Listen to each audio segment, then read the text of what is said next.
Welcome to the Banker Lamp. Please enjoy the video. In this video, I will explain how to play Blood Bowl. First, you'll choose your team from a variety of fantasy races, each with unique strengths and weaknesses.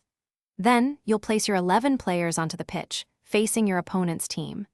The objective is simple: score more touchdowns than your rival before the game concludes.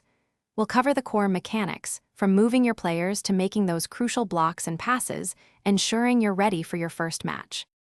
During your turn, you'll activate your players one by one, performing actions such as moving across the pitch, attempting to block an opponent, or trying to pass the ball to a teammate. Each player has a specific movement allowance, dictating how many squares they can traverse. Crucial actions like blocking and passing involve rolling dice, adding an exciting element of risk and reward to every decision you make on the field. Remember, a single turnover can change the entire momentum of the game. Combat in Blood Bowl is resolved through blocking, where players roll a unique block dice to determine the outcome. A successful block can result in pushing an opponent back, knocking them prone, or even causing a serious injury.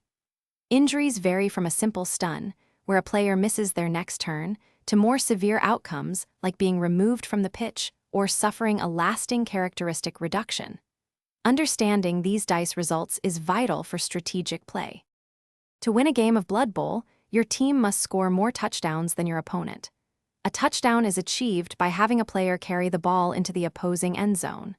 A full game consists of 16 turns, split into two halves of 8 turns each. At the end of the second half, the coach whose team has accumulated the highest number of touchdowns will be crowned the victor. Strategic play and careful management of your players are key to achieving this goal.